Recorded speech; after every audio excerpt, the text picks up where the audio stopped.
Louvado seja nosso Senhor Jesus Cristo, para sempre seja louvado. Rezemos juntos, meus irmãos, para que a gente possa meditar na palavra de Deus. Pelo sinal da Santa Cruz, livrai-nos Deus nosso Senhor dos nossos inimigos, no nome do Pai, do Filho e do Espírito Santo. Amém. Vinde, Espírito Santo, enchei os corações dos vossos fiéis e acendei neles o fogo do vosso amor. Enviai-nos, ó Pai, o vosso Espírito, e tudo será criado, e renovareis a face da terra. Oremos. Ó Deus, que instruíste os corações dos vossos fiéis com a luz do Espírito Santo, fazei que apreciemos retamente todas as coisas, segundo o mesmo Espírito, e gozemos sempre de sua consolação, por Cristo Senhor nosso. Amém. Nós estamos então meditando no livro do Apocalipse. Nós estamos no livro do Apocalipse e ontem eu não fiz o vídeo, né? Eu fiz o meu diário, mas não tive tempo de fazer o vídeo ontem, então acumulou o diário de ontem com o diário de hoje. Então nós vamos fazer 4 capítulos hoje, mas lembrando que são os 2 capítulos de ontem e 2 capítulos de hoje. Então nós vamos fazer os capítulos 15, 16, 17 e 18 do Apocalipse, né? Então nós vamos passar fazendo aí um breve comentário desses 4 capítulos para que a gente possa avançar no nosso estudo da palavra de Deus, né? Então o capítulo 15 diz assim: Vi ainda no céu outro sinal, grande e maravilhoso, 7 anjos que tinham os 7 últimos flagelos, porque por eles é que se deve consumar a ira de Deus.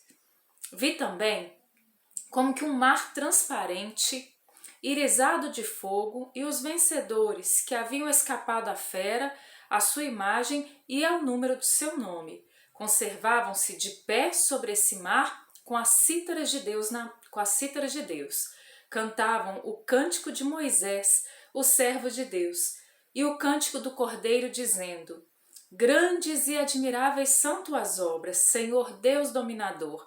Justos e verdadeiros são os teus caminhos, ó Rei das nações. Quem não te temerá? Quem não temerá, Senhor, e não glorificará o teu nome? Só tu és santo, e todas as nações virão prostrar-se diante de ti, porque se tornou manifesta a retidão dos teus juízos.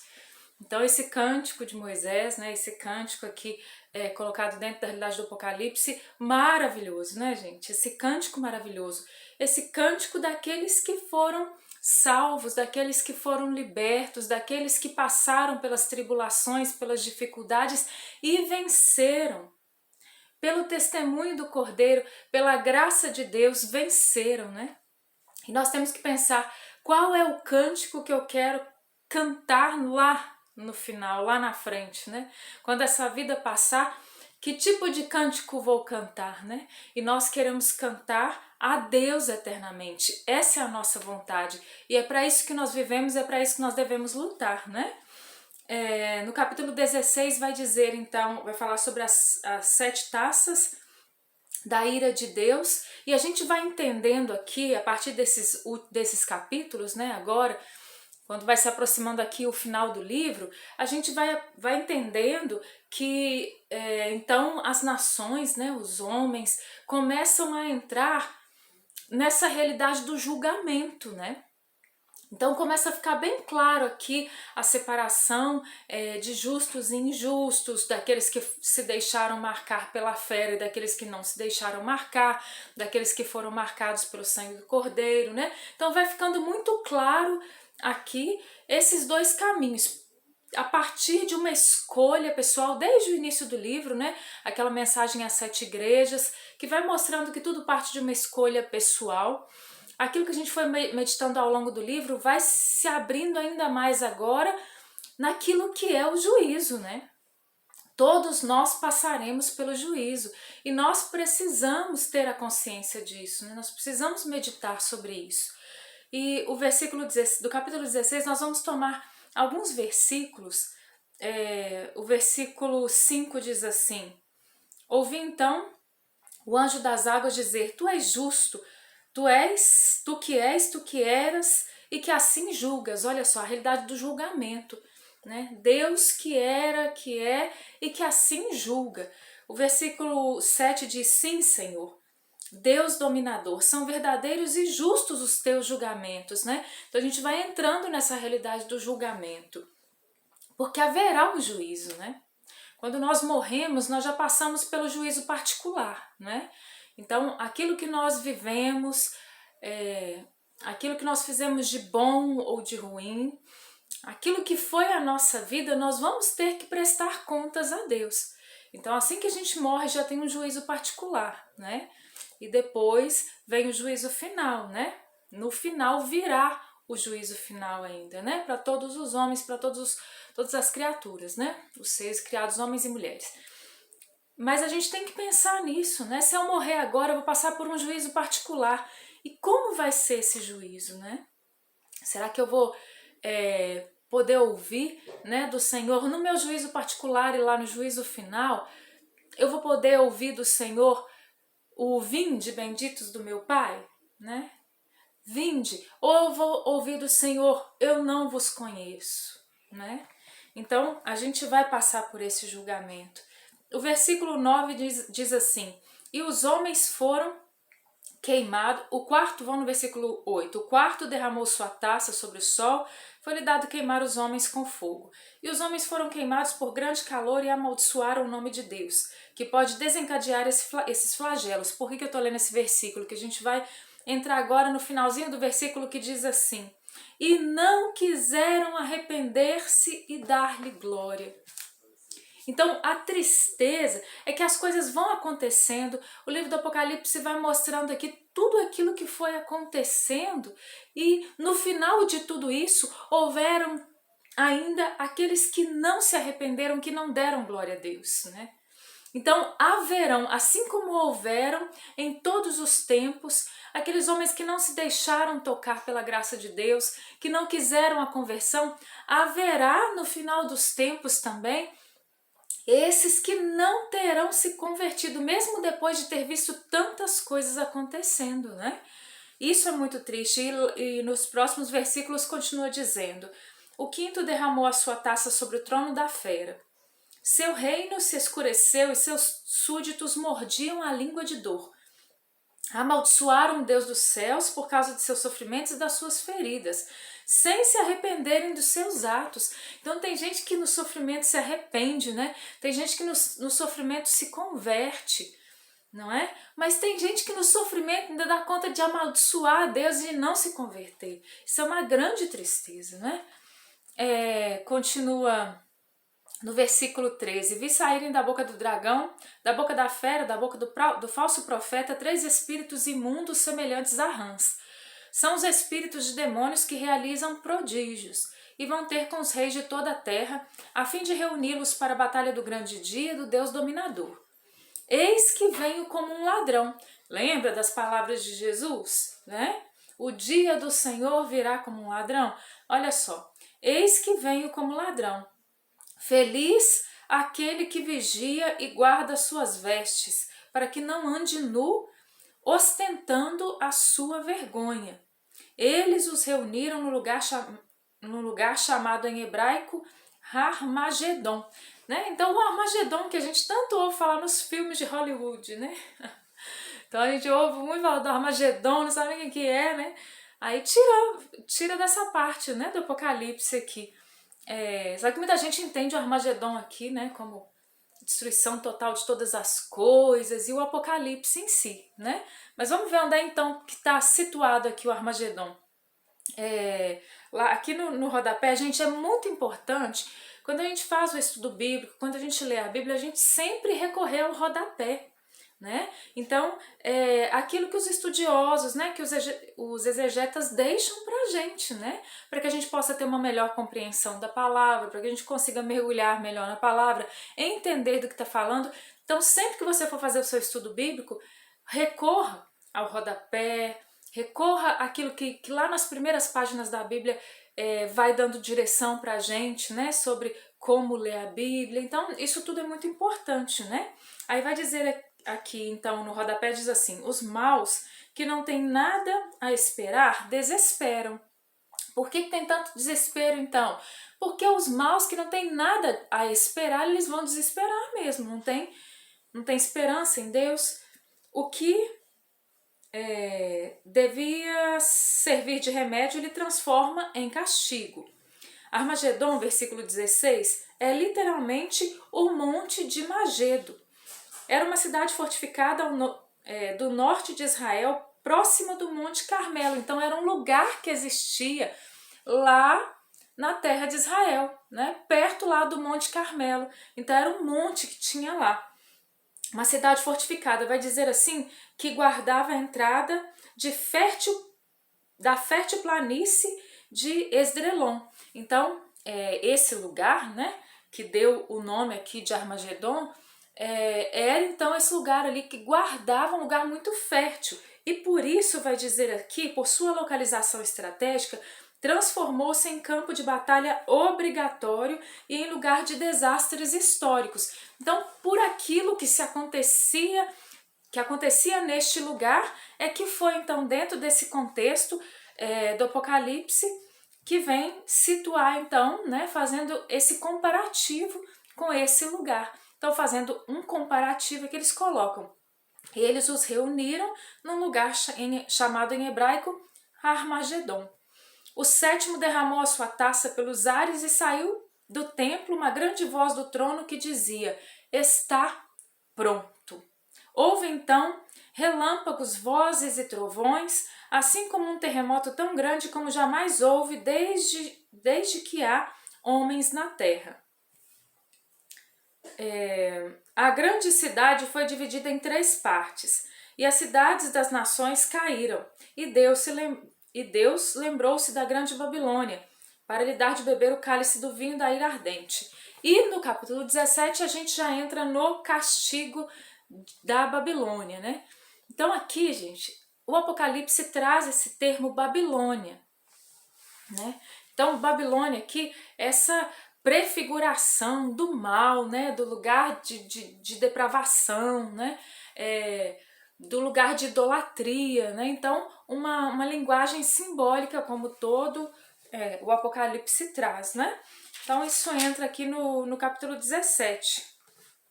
Vamos lá na explicação já, no versículo 7. Mas o anjo me disse: por que te admiras? Eu mesmo te vou dizer o simbolismo da mulher, simbolizada aqui por Babilônia, e da fera de 7 cabeças e 10 chifres que a carrega. A fera que tu viste era, mas já não é. Ela deve subir do abismo, mas irá à perdição. Então a fera que era, mas não é. Que sobe do abismo, mas já é destinada à perdição. Irão admirar-se os habitantes da terra cujos nomes não estão escritos no livro da vida, desde o começo do mundo, vendo reaparecer a fera, que era e já não é mais. Aqui se requer uma inteligência penetrante. As 7 cabeças são 7 montanhas sobre as quais se assenta a mulher. Aqui fazendo referência, né, dentro da realidade aqui do livro do Apocalipse, dos imperadores, né, dos imperadores lá da Roma antiga. Então, fazendo aqui, né, como a gente sabe que o livro também faz muita referência a Nero aqui, mas aos outros imperadores também, até Domiciano, né? Então, lá no versículo 14 fala assim: combaterão contra o Cordeiro, mas o Cordeiro os vencerá. Por quê? Porque é Senhor dos senhores e Rei dos reis. Aqueles que estão com ele são chamados os escolhidos, os fiéis. Então vamos parar um pouquinho aqui e vamos pensar quando vem dizer assim que a fera que tu viste era, mas já não é. Ela deve subir do abismo, mas irá à perdição. Vamos entender uma coisa sobre o mal. Entender uma coisa sobre o maligno, sobre o demônio, sobre a serpente, a primitiva serpente, o demônio, Satanás e tudo aquilo que vem dele, né? E todo o império e todo o governo que vem dele. Vamos entender que está destinado à perdição. Gente, o demônio, ele sabe que ele é perdedor, ele sabe. Ele não acha que um dia ele vai vencer Deus, não. Ele não se ilude, não. Ele sabe que ele é perdedor, ele sabe que ele não vai vencer. Ele sabia que lá, nos inícios da igreja, por mais que ele combatesse a igreja, que ele não poderia vencer. Mas ele tenta perder os filhos de Deus. Entende? Ah, por que o demônio não desiste? Ele não desiste porque ele quer perder a mim e a você. Ele quer nos levar à perdição com ele. Não é que ele quer vencer, ele não pode, ele sabe disso. Deus é vitorioso, o Cordeiro de Deus é vitorioso. Ele não, ele é o perdedor desde o princípio. E é por isso que ele está destinado à perdição, como nos diz aqui, né? Então, por mais que ele se insurja e que ele mostre talvez muita força, mas ele está destinado ao insucesso. E aqueles que se fazem com ele, né, que se entregam àquilo que é do mal, do maligno, eles também vão se destinar à perdição. Só que essa não é a vontade de Deus para os filhos e filhas de Deus, né? Os seres humanos, eles foram criados por Deus e para Deus, né? Para dar glória a Deus por toda a eternidade no céu. Então é uma questão de escolha, nós precisamos escolher pelo bem. Como diz o versículo 14, combaterão contra o Cordeiro, mas o Cordeiro os vencerá. Então o Cordeiro vai sempre vencer o mal, porque é Senhor dos senhores e Rei dos reis. Aqueles que estão com ele são chamados os escolhidos, os fiéis. Então a gente tem que saber se nós queremos ser os escolhidos, se nós queremos ser os fiéis ou se nós queremos ser aqueles que são destinados à perdição, aqueles que são os infiéis. É tudo uma questão de escolha. Nós precisamos ter isso claro, gente. Tudo na vida é uma questão de escolha. E escolher por Deus é a melhor coisa que a gente faz na vida, né? Agora o versículo 18, o último capítulo 18, o último capítulo aí, a queda de Babilônia. Depois disso, vi descer do céu outro anjo que tinha grande poder, e a terra foi iluminada por sua glória. Clamou em alta voz, dizendo: caiu, caiu Babilônia, a grande.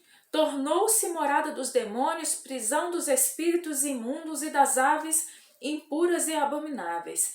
Porque todas as nações beberam do vinho da ira de sua luxúria. Pecaram com ela os reis da terra, e os mercadores da terra se enriqueceram com o excesso de seu luxo. Ouvi outra voz do céu que dizia: meu povo, sai de seu meio, para que não participes de seus pecados, e não tenhas partes nas suas pragas. Olha, então é Deus falando com o seu povo: saia já daí, né? Saia já daí. Eu não sei, meu irmão, onde você está. Eu não sei aonde os seus pés têm te levado, eu não sei aonde a sua cabeça tem te levado, eu não sei aonde as suas atitudes têm te levado, eu não sei aonde as suas palavras têm te levado, eu não sei para onde você está se encaminhando, mas se você está se encaminhando ou já está chafurdado na lama do pecado, Deus fala com você agora: sai já daí, porque senão não vai dar tempo. Vai cair Babilônia e vai cair tudo o que foi construído junto com Babilônia. Ou a gente escolhe viver na cidade do Altíssimo, ou a gente mira no céu e vai firme, ou a gente, chafurdado na lama daquilo que a Babilônia nos oferece, escolhemos pela Babilônia e vamos cair junto com a Babilônia, né? Nessa linguagem aqui do Apocalipse. Olha só. Porque seus pecados se acumularam até o céu, e Deus se lembrou das suas injustiças. Faze com ela o que fez contigo, retribui-lhe o dobro de seus malefícios. Na taça que ela deu de beber, dá-lhe o dobro. Na mesma proporção em que lhe fez ostentação de luxo, dá-lhe em tormentos e prantos. Pois ela disse no seu coração: estou no trono como rainha e não viúva, e nunca conhecerei o luto. Por isso, num só dia virão sobre ela as pragas: morte, pranto, fome. Ela será consumida pelo fogo, porque forte é o Senhor Deus que a condenou. Então, gente, pensando na realidade aqui da terra, né? Pensando na realidade dos homens e mulheres que vão se entregando ao mal, que vão se entregando ao pecado, achando que não vai ter consequência. Olha, eu vou pecando, meu pecado não tem consequência. Eu vou errando e os meus erros não têm consequência. Isso é um engano terrível. Você está sendo enganado, enganada por você mesmo, por você mesma. Você está sendo enganado pelo inimigo de Deus, pelo demônio. E você precisa acordar, porque Deus já está te falando faz tempo. E você precisa entender que aqui, prefigurado na Babilônia, a Babilônia vai ter o seu castigo. Não adianta ela dizer, como está dito aqui em Apocalipse, né?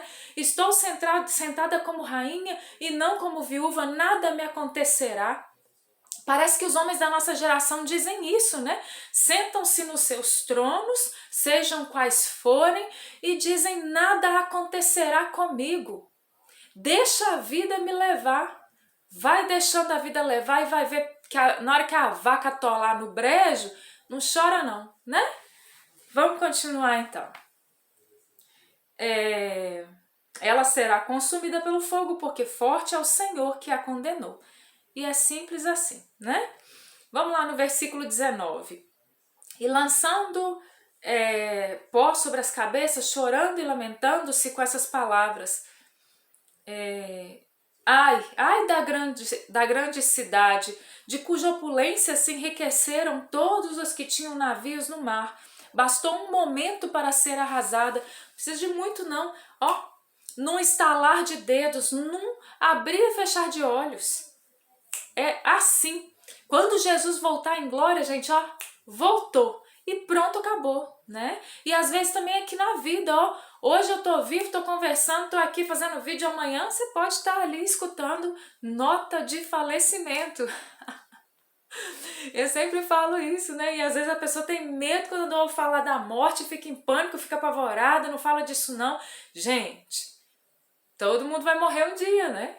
E aqueles que estiverem vivos quando Jesus voltar também vai ter que ficar velhaco, vai ser no instante, né? Então a gente precisa pensar na nossa morte. Então as coisas às vezes acontecem no estalo, né? De um dia para o outro, de um momento para o outro. Versículo 20, exulta sobre ela, ó céu, e também vós, santos, apóstolos e profetas, que Deus julgou contra ela, porque Deus julgou contra ela a vossa causa. Então, exulta sobre a queda de Babilônia, ó terra. Pensa aqui, vamos pensar lá no contexto da igreja nascente, né? A igreja nascente joga cristão para os leões, coloca cristão na arena, queima cristão nas ruas de Roma igual tocha, mata cristão, humilha cristão, pisa no cristão, prende o cristão e mata o cristão, né?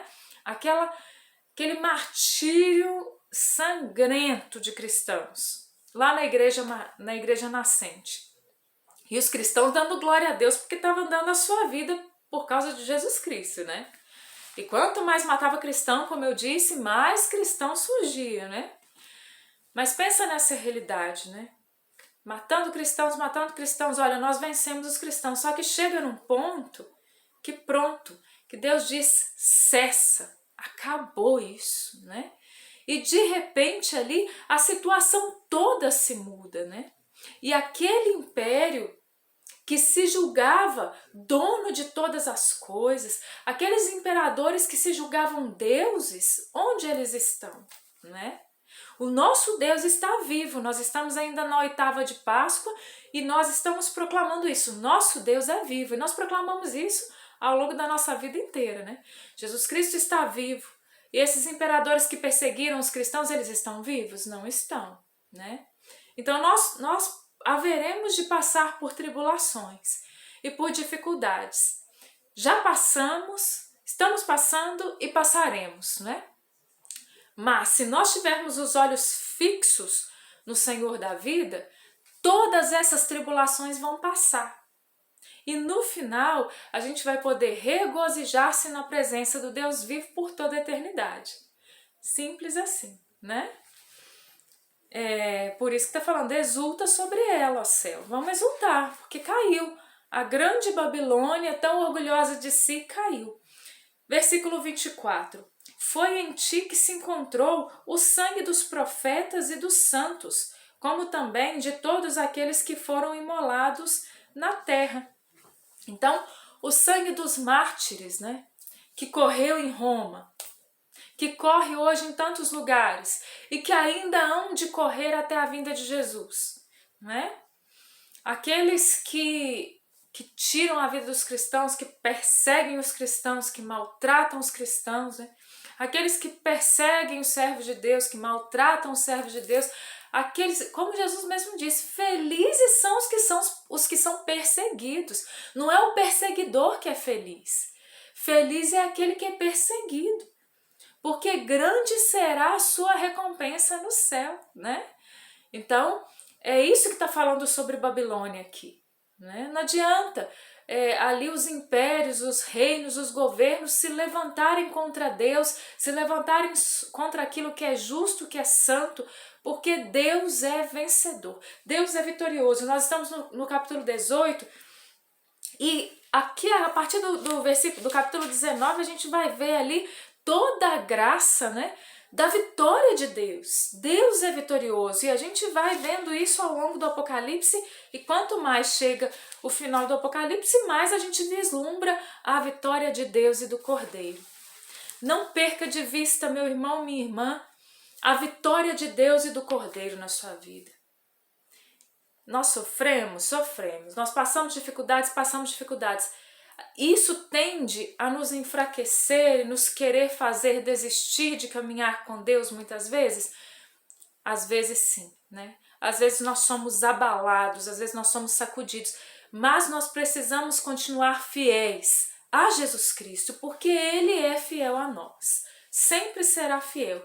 E a vitória, ela é certa. Mesmo se nessa vida, a vida inteira for um vale de lágrimas. Mesmo se nessa vida for sofrimento e dor, existe uma vida eterna nos esperando. E lá, onde não haverá mais choro, onde não haverá mais doença, onde não haverá mais tristeza, lá, diante de Deus, onde nós daremos glória por toda a eternidade, é que está o nosso tesouro, né? É que está a nossa recompensa. Peçamos ao Senhor a graça de permanecermos fiéis aqui nessa vida, mesmo em meio às dores e aos sofrimentos, fiéis a Ele, fiéis à palavra, para que a gente possa então se regozijar, se alegrar no céu. Pai nosso que estais no céu, santificado seja o vosso nome, venha a nós o vosso reino, seja feita a vossa vontade, assim na terra como no céu. O pão nosso de cada dia nos dai hoje, perdoai-nos as nossas ofensas, assim como nós perdoamos a quem nos tem ofendido. Não nos deixeis cair em tentação, mas livrai-nos do mal. Amém. Ave Maria, cheia de graça, o Senhor é convosco. Bendita sois vós entre as mulheres, e bendito é o fruto do vosso ventre, Jesus. Santa Maria, Mãe de Deus, rogai por nós, pecadores, agora e na hora da nossa morte. Amém. Glórias ao Pai, ao Filho e ao Espírito Santo, como era no princípio, agora e sempre. Amém. Em nome do Pai, do Filho e do Espírito Santo. Amém. Louvado seja o nosso Senhor Jesus Cristo, para sempre seja louvado.